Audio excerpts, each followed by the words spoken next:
Today, we're going step by step through the entire process, from blasting a drill block to updating the digital mine model. We'll see how to automate calculations, simulate blasts, and get precise volume data. First, let's set up the charging of the drill block using automated tools. All we need to do is define the bench edges and set the drill hole grid parameters. In this case, we'll use a 5x6 grid and initialize 3 edge lines. The system will handle the rest automatically. Just like that, the drill block is ready. For even more precision and efficiency, a customized approach to the drill hole grid, charge structure, and other parameters is best. But that's a topic for our upcoming webinar.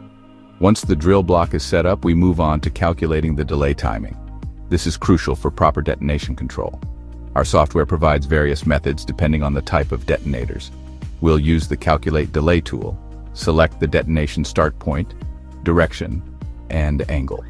After confirmation, we get a notification that the delay timing has been successfully recalculated.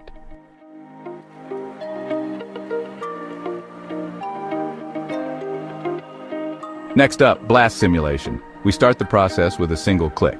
No detonation gaps? That means everything is working perfectly. Let's say the loading and hauling operations are complete. To update the surface level, we import survey station data. The software supports formats from Sokkia, Trimble, Leica, Topcon, and other manufacturers.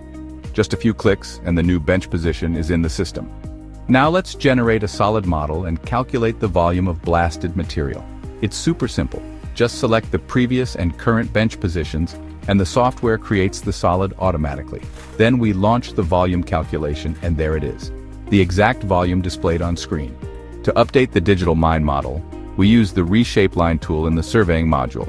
Just select the old and new bench positions, and the system automatically updates the mine geometry. After that, we can easily generate a new surface model for the entire pit. The final step, creating a cross-section of the drill block. We use the cross-section tool in K-Mine. Simply draw a line or multiple lines in the desired area.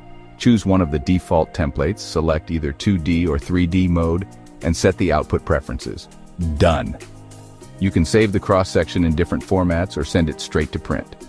And that's how you automate the blasting process and update the digital mine model in just a few steps. If you found this useful, hit the like button and subscribe to the channel. See you in the next video.